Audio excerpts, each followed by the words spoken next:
Hello दोस्तों, तो बढ़ते हैं इस सीरीज के लास्ट एपिसोड की तरफ। अगर वीडियो पसंद आए तो वीडियो को लाइक और चैनल को सब्सक्राइब जरूर कर देना। एपिसोड के शुरुआत में हान और लुवेन को साथ में लंच करते हुए दिखाया गया, जहां हान दिल ही दिल में सोच रहा था कि आज मैं अपनी वाइफ को सब कुछ सच सच बता दूंगा कि मैं कोई टैक्सी ड्राइवर नहीं बल्कि यिदा ग्रुप का CEO हूँ। जबकि लुवेन उसे बता रही थी कि यहाँ बफेट का खाना सस्ते में कैसे खाया जा सकता है और इससे कितने ज्यादा पैसे बचेंगे। हान बोला कि वाइफ, तुम्हें मेरे पैसे बचाने की जरूरत नहीं है, मैं हूँ ना तुम्हारा बिल पे करने के लिए, तुम्हें जो भी पसंद है बस ऑर्डर करवाओ। तब तक हान का एक दोस्त पहुँच आया था, जो उसे देखकर पूछने लगा कि मैंने सुना है तुम्हारी शादी हो गई, बहुत बहुत मुबारक हो, ये लड़की तुम्हारी वाइफ है क्या? मैं तुम्हें तुम्हारी शादी की खुशी में एक बहुत बड़ा विला गिफ्ट करूंगा। ये सुनकर इधर लुवेन तो हैरान हो गई और उधर दोस्त भी कुछ मजीद बताए बगैर ये कहते हुए वहाँ से जाने लगा कि तुम दोनों एंजॉय करो, हम बाद में मिलेंगे। लेकिन हान भी अब आखिरकार पकड़ा गया। लुवेन उसे पूछती है कि तुम तो एक टैक्सी ड्राइवर हो ना, तो फिर तुम्हारा इतना अमीर दोस्त कहाँ से आया? हान बेचारा भी कितनी देर तक झूठ बोलता, अब वो सच बता ही देता है कि मैं नाटक कर रहा था, मैं कोई टैक्सी ड्राइवर नहीं बल्कि यिदा ग्रुप का CEO हूँ। पहले तो लुवेन उसकी ये बात सुनकर बहुत ज्यादा हैरान हो गई, लेकिन जब पीछे ही खड़े उसने हान के दोस्त को एक पिलर के साथ बात करते हुए देखा कि कैसे हो मेरे दोस्त, क्या तुम्हें भी गिफ्ट में बड़ा सा विला चाहिए? मैं बहुत अमीर हूँ, तुम फिक्र नहीं करो, मैं तुम्हें भी एक विला दे दूंगा। उसकी ये बातें सुनकर लुवेन को उस पर हंसी आने लगी। वो कहती है कि तुम्हारे दोस्त ने बहुत ज्यादा पी ली और तुम तो उससे भी कहीं ज्यादा ड्रंक लग रहे हो, जो खुद को यिदा ग्रुप का प्रेसिडेंट कह दिया। ये कहकर उसने हंसना शुरू कर दिया। उधर हान बेचारा सोच रहा था कि अब इसे कैसे सच बताऊं। खैर, मैं डिनर के बाद इसे शॉपिंग पर लेकर जाऊंगा ताकि इसे पता चले कि मैं कितना ज्यादा अमीर हूँ। नेक्स्ट सीन में वो लुवेन का हाथ पकड़कर उसे शॉपिंग मॉल ले आया था कि मैं तुम्हें यहाँ से शॉपिंग करवाना चाहता हूँ। जबकि लुवेन बोले कि तुम पागल हो गए हो क्या? तुम्हें पता भी है कि ये मॉल कितना ज्यादा एक्सपेंसिव है, छोटी सी छोटी चीज भी हमें हजारों की मिलेगी। इस पर हान बोला कि तुम्हें परेशान होने की क्या जरूरत, मेरा अनलिमिटेड ब्लैक कार्ड यूज कर लेना, इससे तुम सारी शॉपिंग कर सकती हो। मगर लुवेन के बेजे में तो बिल्कुल भी नहीं घुस रहा कि हान उसे क्या कहना चाह रहा है। वो अपने पास से बहुत सारे ब्लैक कार्ड निकाल कर दिखाते हुए कहती है कि इसमें भी ऐसी क्या खास बात, ये देखो मेरे पास इतने सारे हैं। पता है क्या, ये सारे कार्ड्स मैंने 20 युआन के बनवाए थे, क्योंकि ये वाले कार्ड्स दिखाकर आराम से लोगों को उल्लू बनाया जा सकता है। हान की तो बस हो चुकी थी कि इस पागल लड़की को कैसे समझाऊं। तभी अचानक लुवेन एक लड़की से टकरा जाती है। वो इसे देखे बगैर कहने लगी कि तुम अंधी हो गई हो क्या? मेरे ब्रांडेड LV के बैग पर तुमने जूस गिरा दिया। और जब उसने देखा तो वो उसकी अपनी ही कजन लुवेन होती है। लुवेन भी उसे देखकर कहने लगी कि अरे जियावांग तुम, जबकि जियावांग तो उसे पहचानने से भी इनकार कर रही थी कि यहाँ तुम्हें मुझसे ज्यादा रिश्तेदारियां बनाने की जरूरत नहीं। तुमने मेरा ब्रांडेड बैग खराब किया है जो कि मैंने 1 लाख युआन का लिया था, अब इसके लिए तुम्हें मुझे कंपेंसेट करना होगा। लुवेन को तो बहुत ज्यादा गुस्सा आ गया कि 1 लाख का सिर्फ ये छोटा सा बैग। हान भी जल्दी से आगे आकर उसे काम डाउन करते हुए जियावांग को अपनी वॉच देते हुए कहने लगा कि तुम इसे रख लो, इसे बेचकर तो तुम इस तरह के 10 पर्स खरीद सकती हो। लुवेन उसके करीब जाकर धीरे से कहने लगी कि वाओ, इस फेक वॉच का यूज करके तुमने इसे अच्छे से ट्रिक किया है। अब हान उसे कैसे बताता कि ये रियल वॉच है। बीच में जियावांग भी बोल पड़ी कि इस ब्रांड की रियल वॉच की कीमत 4.3 मिलियन है। तुम दोनों को क्या लगा था कि मैं तुम दोनों की बातों का यकीन कर लूंगी? क्या इतना बेवकूफ समझ कर रखा है? चलो लुवेन, जल्दी से मेरे पैसे वापस करो। ये कहकर वो लुवेन के पर्स पर हाथ डाल रही थी, जबकि लुवेन ने उसे पीछे की तरफ पुश कर दिया कि ये तुम क्या कर रही हो, जिससे जियावांग का पर्स भी नीचे गिर जाता है। लुवेन ने फौरन से उसके पर्स का बिल उठा लिया और देखते हुए कहने लगी कि तुमने 99 युआन का पर्स लिया है और हमसे झूठ बोल रही थी। तुम्हारी हिम्मत भी कैसे हुई खामखा हमसे 1 लाख युआन की डिमांड करने की? जियावांग भी अब अपनी औकात में आ चुकी थी और कहती है कि अच्छा छोड़ो भी, ये वॉच ही दे दो, यही काफी होगी मेरे लिए। हान ने देने से मना कर दिया कि ये रियल वॉच है, मैं झूठ तो नहीं बोल रहा था। इस पर जियावांग बोली कि मैंने नाटक करना छोड़ दिया मगर तुमने नहीं छोड़ा, बहुत जिद्दी लग रहे हो। अगर तुम इतने ही अमीर हो तो फिर हम किसी दिन अपना फैमिली मीटअप रख लेते हैं, मैं भी तो देखूं कि तुम लोग कितने बड़े विला में रहते हो। हान ने तो उसे इनवाइट करने में जरा भी देर नहीं लगाई, इवन के वो पीछे से आवाज देते हुए ये भी कह देता है कि हमारे घर जरूर आना। जबकि लुवेन उसकी ये बातें सुनकर सोच रही थी कि ये लड़का पागल वागल तो नहीं हो गया। उसे अपने साथ घर चलने के लिए कहा। इसके बाद नेक्स्ट सीन में लुवेन काफी ज्यादा उदास लग रही थी और हान से कहने लगी कि तुम्हें पता भी है तुमने मेरी कजन से कितनी बड़ी बड़ी बातें कर दी। अब अगर उसे पता चलेगा कि हम किसी विला में नहीं रहते तो मैं हमेशा के लिए उसका हंसी का सामान बन जाऊंगी। जो सुनकर हान बोला कि तुम फिक्र क्यों करती हो, मैं हूँ ना, सारे अरेंजमेंट पहले से ही कर लूंगा। इस पर लुवेन भी अब थोड़ा सा रिलैक्स हो गई थी, मगर वो उस विला जाने की जिद कर करती है जहाँ हान ने जियावांग को भी इनवाइट किया है, जिस पर हान बोला कि वहाँ भी तुम्हें फिलहाल जाने की जरूरत नहीं, बस इतना यकीन रखो कि तुम्हारा हस्बैंड तुम्हें एम्बेरस नहीं करेगा। अब लुविन भी पूरी तरह से रिलैक्स हो चुकी थी।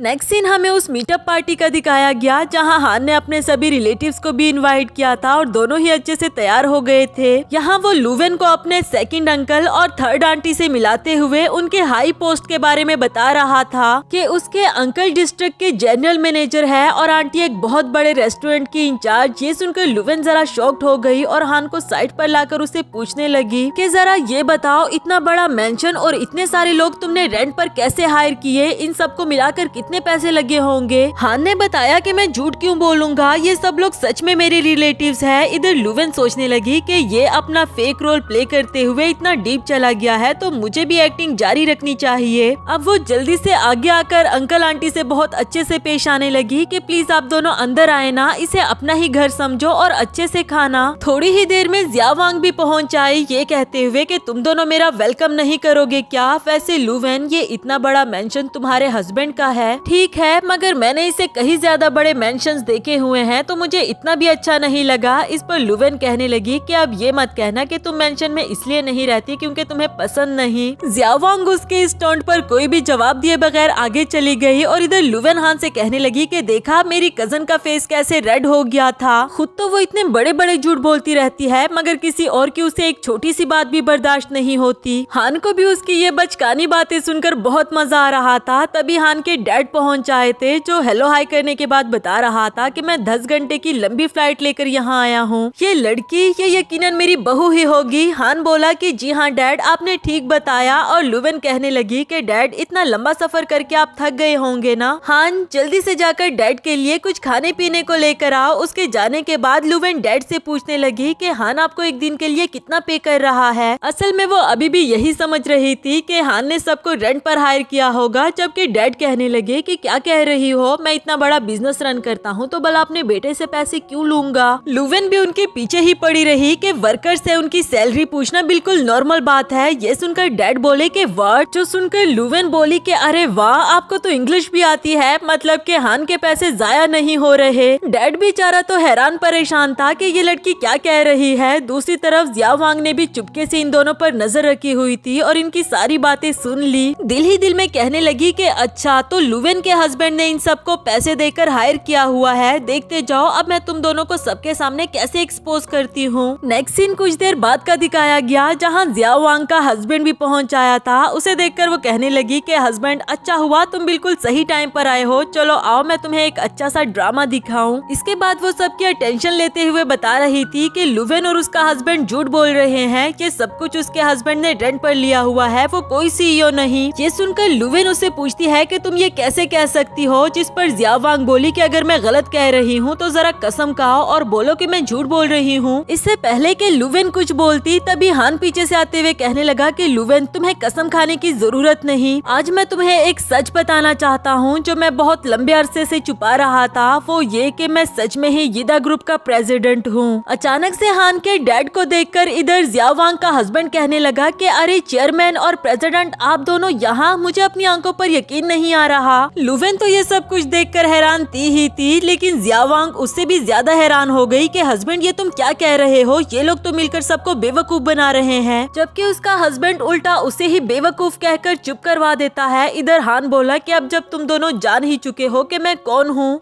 तो अब ये भी पता होना चाहिए कि मैं कितनी बुरी तरह से पनिश कर सकता हूँ। वांग जियाओ का हस्बैंड बोला कि प्रेसिडेंट प्लीज मेरी वाइफ को माफ कर दो, ये तो अंधी हो गई है, इसकी वजह से हमारे बीच की कोऑपरेशन कैंसिल मत कर देना। फौरन अपनी वाइफ को वहाँ से ले गया। इधर लुविन तो अभी भी हैरान परेशान खड़ी देख रही थी। उससे पूछने लगी कि तुम सच में ही सीईओ हो, जबकि हान एक चुटकी के इशारे से उसके लिए बहुत सारी ज्वेलरीज ऑर्डर कर देता है, ये कहते हुए कि तुम्हें पिंक कलर पसंद है ना, इसलिए मैंने तुम्हारे लिए सारी ज्वेलरी पिंक कलर के डायमंड्स की बनवाई है। लुविन को वो देखकर अच्छा भी लगता है मगर गुस्सा भी था कि हान ने उसे झूठ बोला। अब हान उसे माफी मांगने लगा कि मैं जानता हूँ मैंने आपसे झूठ बोला था, लेकिन आई स्वेयर कि मेरी फीलिंग्स तुम्हारे लिए 100% सच्ची है। अगर तुम्हें अभी भी मुझ पर गुस्सा है तो तुम मुझे मारो, मुझे सजा दे सकती हो। लुविन भी अचानक से उसका हाथ पीछे झटक कर वहाँ से जाने लगी, ये कहते हुए कि गुस्सा तो मुझे वाकई ही तुम पर बहुत ज्यादा आता, अगर आज तुम मुझे सबके सामने एम्बैरस कर देती थे, जो कहते साथ ही वो खुशी से वापस आकर उसे हक कर देती है कि तुम मेरे लिए इस साल का गुड लक हो। यानी कि वो हान के झूठ बोलने पर भी बिल्कुल नाराज नहीं थी और इसी मजेदार सी सीन के साथ हमारी इस सीरीज की भी हैप्पी एंडिंग हुई।